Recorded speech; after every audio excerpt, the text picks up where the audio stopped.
اب بات آ جاتی ہے کہ جن خواتین کو پریگننسی ہے، یا تو طلاق یافتہ ہوں یا بیوہ ہوں، لیکن ان کی عدت دونوں صورتوں میں جو ڈیلیوری ڈیٹ ہے، جو وضع حمل ہے، جو ڈیلیوری ڈیٹ ہے، وہی ان کی عدت کا آخری دن ہے۔ سپوز ایک خاتون کو طلاق ہوئی ہے اور 1 مہینے بعد ان کا بیبی ڈیلیور ہو گیا ہے، تو ان کی عدت ختم ہو گئی۔ اب وہ آزاد ہیں، وہ کہیں بھی جا کے کسی سے بھی نکاح کر سکتی ہیں اور ان کو کوئی نہیں روک سکتا۔ قانون اسلام نے پوری اجازت دی ہے۔ اور اگر خاتون بیوہ ہو گئی ہیں اور ان کو 1 مہینے بعد ڈیلیوری ڈیٹ ہے یا وضع حمل ہو گیا ہے، تو اسی دن ان کی بھی عدت ختم ہو جائے گی۔ اس کے برعکس اگر ڈیلیوری ڈیٹ 7 مہینے بعد ہے، چاہے وہ طلاق یافتہ ہوں یا وہ بیوہ ہوں، ان کو 7 مہینے میں آج جب ڈیلیوری ہوگی تبھی ان کی عدت ختم ہوگی، اس سے پہلے ان کی عدت ختم نہیں ہوگی۔ اور ان دونوں اوقات میں 7 مہینے ہوں 1 مہینے ہوں، جب تک خاتون کی عدت پوری نہیں ہوتی، طلاق کی صورت میں بھی اور بیوگی کی بھی صورت میں بھی اس کا سارا خرچہ اس کے شوہر کے ذمے ہے، اور اگر شوہر وفات پا چکا ہے تو شوہر کے جو بھی والی وارث ہیں ان کے ذمے ہے۔ تو اس دوران جو بھی خرچہ ہوگا، رہنا کھانا پینا، جس کی جتنی حیثیت ہے، اگر امیر آدمی ہے تو اس کے حساب سے، غریب آدمی ہے تو اس کے حساب سے، اس حساب سے اس عورت کو نان نفقہ اور سارا خیال کرنا پڑے گا۔ اب دوسری بات آتی ہے کہ اگر خاتون ڈیلیوری کے بعد اپنے بچے کو دودھ پلاتی ہیں تو وہ 2 سال تک دودھ پلانے کی مدت ہے، تو وہ 2 سال تک پلا سکتی ہیں، اور اس 2 سال میں ان کا سارا خرچہ شوہر کے ذمے ہے یا شوہر کے وارثوں کے ذمے ہے۔ وہ 2 سال کے اندر ان کا جو بھی خرچہ ہوگا، ان خاتون کا یا اس بچے کا، وہ ان کے ذمے ہے۔ پر اگر وہ اپنی آزاد مرضی سے کسی اور سے دودھ پلانا چاہیں تو وہ پلا سکتی ہیں، اس میں کوئی ممانعت نہیں ہے، اس میں شوہر اور بیوی کی رضامندی ہونی چاہیے۔ تو یہ بہت ضروری مسائل ہیں۔ اس کے علاوہ جن خواتین کو حیض نہیں آتے، پیریڈز نہیں آتے، مینسز نہیں آتے، منسٹریل سائیکل نہیں ہوتا ان کا،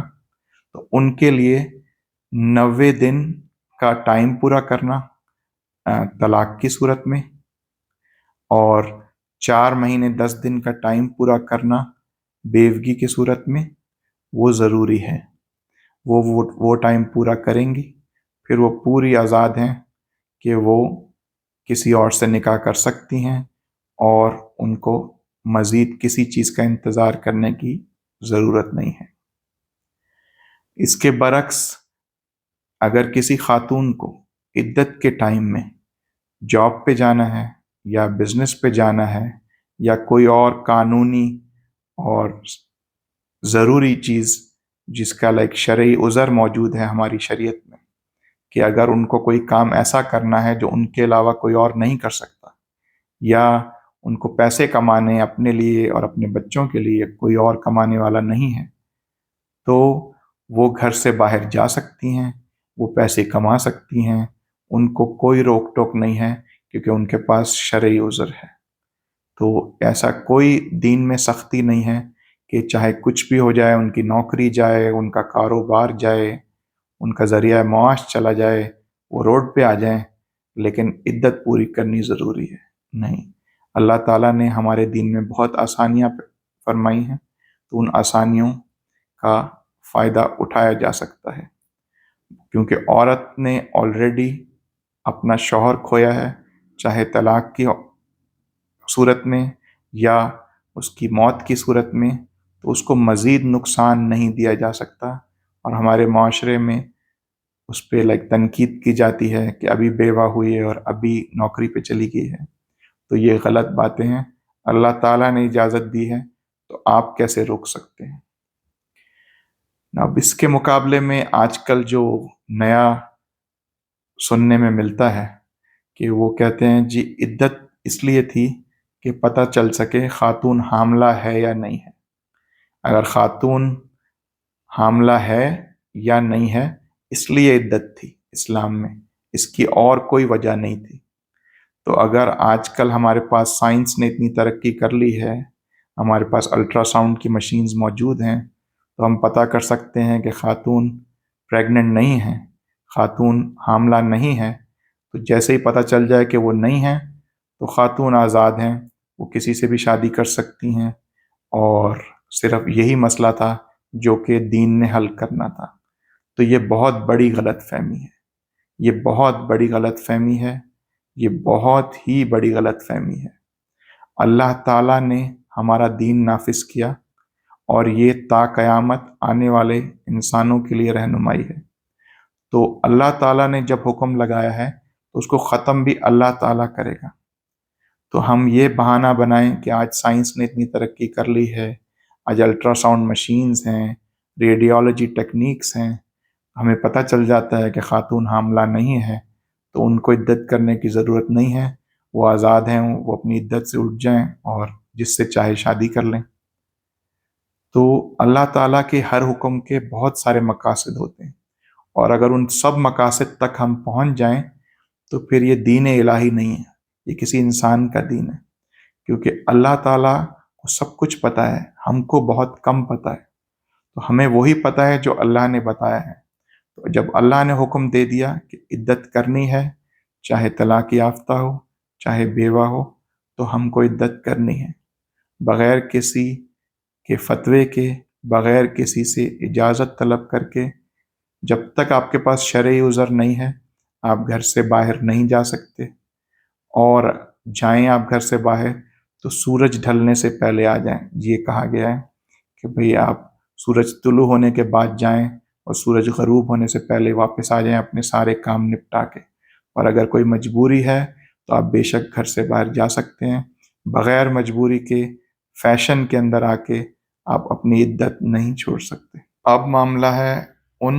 خواتین کا یا ان مرد و عورت کا جن کا نکاح ہو گیا ہے لیکن مہر کی رقم طے نہیں ہوئی. نکاح ہو گیا ہے اور مہر کی رقم طے نہیں ہوئی تو شوہر طلاق دے دے اس عورت کو، شوہر طلاق دے دے اس عورت کو، اور ان کا آپس میں مباشرت نہیں ہوئی، یعنی میاں بیوی کا رشتہ قائم نہیں ہوا. تو جب میاں بیوی کا رشتہ قائم نہیں ہوا اور شوہر نے طلاق دے دی اور مہر کی رقم طے نہیں ہے تو شوہر کو چاہیے کہ کچھ اچھا معاوضہ خاتون کو دے دے اور ہنسی خوشی اپنے حساب سے، امیر آدمی ہے تو امیر، غریب آدمی ہے تو غریب، وہ کچھ دے کے ان خاتون کو رخصت کر دے. اس صورت میں عدت نہیں ہے، کیونکہ جب خاتون اور مرد کی کوئی تعلق ہی قائم نہیں ہوا تو اس صورت میں آپ عورت کو مجبور نہیں کر سکتے کہ آپ اپنی عدت پوری کرو. اب دوسری صورت ہے کہ جہاں پہ نکاح ہو گیا ہے اور اس میں مہر کی رقم بھی طے پا گئی ہے لیکن مباشرت نہیں ہوئی، اور یعنی شوہر اور بیوی کا تعلق قائم نہیں ہوا تو شادی شروع نہیں ہوئی. تو اس صورت میں شوہر کو چاہیے کہ وہ بیوی کو آدھا مہر دے دے، جو بھی مہر لکھا ہے اس میں سے آدھا مہر دے دے. یا بیوی اگر سخاوت دکھائے اور وہ شوہر کو معاف کر دے تو وہ اس کی مرضی ہے، وہ اس کی طرف سے ایک بڑا نیک عمل ہے. یا شوہر سخاوت دکھائے اور وہ اسے پورا مہر دے دے تو یہ اس کی طرف سے ایک سخاوت کا عمل ہے. تو یہ اللہ سبحانہ و تعالیٰ نے اپنے قانون کو پوری طرح ہم لوگوں کو سمجھایا ہے، تو اس کی ہم خلاف ورزی نہیں کرتے. وما علینا الا البلاغ المبین. الطلاق. بسم اللہ الرحمن الرحیم. یا النبي إذا طلقتم النساء فطلقوهن لعدتهن وأحصوا العدة واتقوا الله ربكم لا تخرجوهن من بيوتهن ولا يخرجن إلا أن يأتين بفاحشة مبينة وتلك حدود الله ومن يتعد حدود الله فقد ظلم نفسه لا تدری لعل اللہ یحدث بعد ذلك امرا۔ اے پیغمبر صلی اللہ علیہ وآلہ وسلم، مسلمانوں سے کہہ دو کہ جب اپنی بیویوں کو طلاق دینے لگو تو ان کی عدت کو پیش نظر رکھ کر طلاق دو اور عدت کا شمار رکھو، اور اللہ سے جو تمہارا پروردگار ہے ڈرو، نہ تو تم ہی ان کو ایام عدت میں ان کے گھروں سے نکالو اور نہ وہ خود ہی نکلیں، ہاں اگر وہ کھلی بے حیائی کریں تو اور بات ہے، اور یہ اللہ کی حدیں ہیں، اور جو اللہ کی حدوں سے تجاوز کرے گا وہ اپنے آپ پر ظلم کرے گا۔ اے طلاق دینے والے، تجھے کیا معلوم شاید اللہ اس کے بعد رجعت کی کوئی سبیل پیدا کر دے۔ فَإِذَا بَلَغْنَ أَجَلَهُنَّ فَأَمْسِكُوهُنَّ بِمَعْرُوفٍ أَوْ فَارِقُوهُنَّ بِمَعْرُوفٍ وَأَشْهِدُوا ذَوَيْ عَدْلٍ مِّنكُمْ وَأَقِيمُوا الشَّهَادَةَ لِلَّهِ ذَلِكُمْ يُوعَظُ بِهِ مَنْ كَانَ يُؤْمِنُ بِاللَّهِ وَالْيَوْمِ الْآخِرِ وَمَن يَتَّقِ اللَّهَ يَجْعَل لَّهُ مَخْرَجًا وَيَرْزُقْهُ مِنْ حَيْثُ لَا يَحْتَسِبُ وَمَن يَتَوَكَّلْ عَلَى اللَّهِ فَهُوَ حَسْبُهُ إِنَّ اللَّهَ بَالِغُ أَمْرِهِ قَدْ جَعَلَ اللَّهُ لِكُلِّ شَيْءٍ قَدْرًا۔ پھر جب وہ اپنی میعاد یعنی عدت ختم ہونے کے قریب پہنچ جائیں تو یا تو ان کو اچھی طرح سے زوجیت میں رہنے دو یا اچھی طرح سے علیحدہ کر دو، اور اپنے میں سے 2 منصف مردوں کو گواہ کر لو، اور اے گواہو اللہ کے لیے درست گواہی دینا۔ ان باتوں سے اس شخص کو نصیحت کی جاتی ہے جو اللہ پر اور روز آخرت پر ایمان رکھتا ہے، اور جو کوئی اللہ سے ڈرے گا وہ اس کے لیے رنج و غم سے نجات کی صورت پیدا کر دے گا، اور اس کو ایسی جگہ سے رزق دے گا جہاں سے اس کو وہم و گمان بھی نہ ہو، اور جو اللہ پر بھروسہ رکھے گا تو وہ اس کے لیے کافی ہوگا۔ اللہ اپنے کام کو جو وہ کرنا چاہتا ہے پورا کر دیتا ہے، اللہ نے ہر چیز کا اندازہ مقرر کر رکھا ہے۔ واللائي يئسن من المحيض من نسائكم إن ارتبتم فعدتهن 3 أشهر واللائي لم يحضن وأولاة الأحمال أجلهن أن يضعن حملهن ومن يتق الله يجعل له من أمره يسرا ذلك أمر الله أنزله إليكم ومن يتق الله يكفر عنه سيئاته ويعظم له أجرا۔ اور تمہاری طلاق والی بیویاں جو حیض سے نا امید ہو چکی ہوں، اگر تم کو ان کی عدت کے بارے میں شبہ ہو تو ان کی عدت 3 مہینے ہے، اور جن کو ابھی حیض نہیں آنے لگا ان کی عدت بھی یہی ہے، اور حمل والی عورتوں کی عدت وضع حمل یعنی بچہ جننے تک ہے، اور جو اللہ سے ڈرے گا اللہ اس کے کام میں سہولت پیدا کر دے گا۔ یہ اللہ کا حکم ہے جو اس نے تم پر نازل کیا ہے، اور جو اللہ سے ڈرے گا وہ اس سے اس کے گناہ دور کر دے گا اور اسے اجر عظیم بخشے گا۔ اسکنوہن من حیث سکنتم من وجدکم ولا تضاروہن لتضیقوا علیہن وَإِن كُنَّ أُولَاتِ حَمْلٍ فَأَنفِقُوا عَلَيْهِنَّ حَتَّى يَضَعْنَ حَمْلَهُنَّ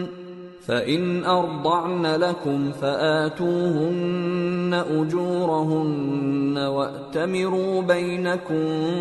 بمعروف وإن تعاسرتم فسترضع له أخرى لينفق ذو سعة من سعته ومن قدر عليه رزقه فلينفق مما آتاه الله لا يكلف الله نفسا إلا ما آتاها سيجعل الله بعد عسر يسرا. طلاق والی عورتوں کو ایام عدت میں اپنی حیثیت کے مطابق وہیں رکھو جہاں خود رہتے ہو، اور ان کو تنگ کرنے کے لیے تکلیف نہ دو، اور اگر وہ حمل سے ہوں تو بچہ پیدا ہونے تک ان کا خرچ دیتے رہو، پھر اگر وہ بچے کو تمہارے کہنے سے دودھ پلائیں تو ان کو ان کی اجرت دے دو، اور بچے کے بارے میں پسندیدہ طریق سے موافقت رکھو، اور اگر باہم ضد اور نا اتفاقی کرو گے تو بچے کو اس کے باپ کے کہنے سے کوئی اور عورت دودھ پلائے گی. صاحب وسعت کو اپنی وسعت کے مطابق خرچ کرنا چاہیے، اور جس کے رزق میں تنگی ہو جتنا اللہ نے اس کو دیا ہے وہ اس کے موافق خرچ کرے. اللہ کسی کو زیر بار نہیں کرتا مگر اسی کے لحاظ سے جتنا اس کو دیا ہے، اور اللہ ان قریب تنگی کے بعد آسانی کر دے گا. اللهم صل على سيدنا محمد النبي الأمي وعلى آله وصحبه وسلم.